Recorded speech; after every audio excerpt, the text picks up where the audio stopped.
السلام علیکم۔ آج کا میرا کوشچن ہے کہ دنیا میں انبیاء کرام کو کیسے مبعوث کیا گیا، یعنی کہ بھیجا گیا۔ جب اللہ تعالیٰ نے انسانوں کو زمین پر بھیجا تو انہیں تنہا نہیں چھوڑا۔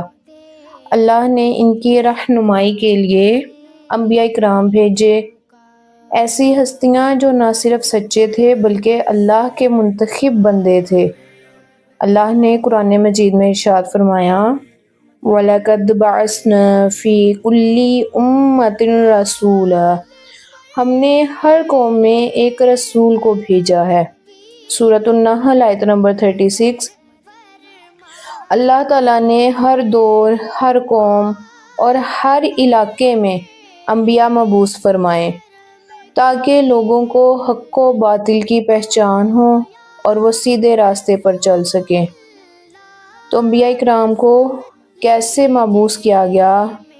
نمبر 1 کہ اللہ کے منتخب بندے تھے، نہ وہ دنیا کے طالبگار تھے، نہ بادشاہت کے خواہش مند، بلکہ صرف اللہ کے حکم کے پابند تھے۔ نمبر 2 ہے کہ وحی کے ذریعے بھیجے گئے۔ اللہ تعالیٰ نے ان سے براہ راست یا فرشتوں کے ذریعے بات کی، خاص طور پر حضرت جبرائیل علیہ السلام کو وحی لانے کا کام سونپ دیا گیا۔ قرآن مجید میں اللہ تعالیٰ کا فرمان ہے، سورۃ النحل آیت نمبر 2، يُنَزِّلُ الْمَلَائِكَةَ بِالرُّوحِ مِنْ أَمْرِهِ عَلَىٰ مَن يَشَاءُ مِنْ عِبَادِهِ، وہ اپنے بندوں میں سے جس پر چاہے اپنے حکم سے فرشتوں کو وحی کے ساتھ نازل کرتا ہے۔ پوائنٹ 3 ہے کہ ہر نبی اپنی قوم کی زبان میں بھیجا گیا۔ کیوں؟ تاکہ وہ آسانی سے اپنی بات کو سمجھا سکیں۔ سورۃ ابراہیم آیت نمبر 4 میں فرمایا ہے اللہ تعالیٰ نے، وَمَا أَرْسَلْنَا مِن رَّسُولٍ إِلَّا بِلِسَانِ قَوْمِهِ، ہم نے ہر رسول کو اس کی قوم کی زبان کے ساتھ بھیجا۔ نمبر 4 ہمارے ذہن میں آتا ہے کہ مقصد کیا تھا؟ تو ان کا مقصد تھا کہ لوگوں کو اللہ کی عبادت کی طرف بلانا، شرک، ظلم اور گمراہی سے بچانا، عدل، اخلاق اور ہدایت سکھانا۔ تو نیکسٹ کویسچن ہمارا آتا ہے کہ کتنے نبی اس دنیا میں آئے؟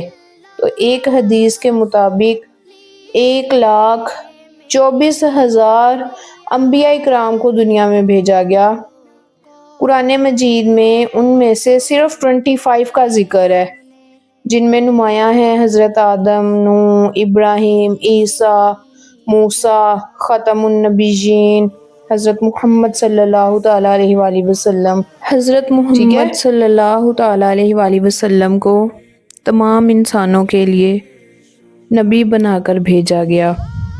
سورۃ الصبا آیت نمبر 28 ہے، وَمَا أَرْسَلْنَاكَ إِلَّا كَافَّةً لِلنَّاسِ بَشِيرًا وَنَذِيرًا، ہم نے آپ کو تمام انسانوں کے لیے خوشخبری دینے والا اور ڈرانے والا بنا کر بھیجا۔ اب نبوت کا دروازہ بند ہو چکا ہے، لیکن قرآن و سنت کی شکل میں ہدایت کا نور آج بھی ہمارے ساتھ ہے، مینس ٹو سے قرآن مجید۔ انبیاء کرام ہماری رہنمائی کے لیے آئے، انہوں نے دکھ جھیلے، طعنے سنے، ہجرتیں کی، مگر کبھی حق سے پیچھے نہ ہٹے۔ آج ہماری ذمہ داری ہے کہ ہم انبیاء کے پیغام کو جانیں، سمجھیں اور اپنی زندگی کو اس کے مطابق ڈھالیں۔ اگر آپ کو یہ پیغام دل سے اچھا لگا ہو تو اسے دوسروں تک پہنچائیں تاکہ ہدایت کا نور سب تک پھیل جائے۔ اللہ حافظ۔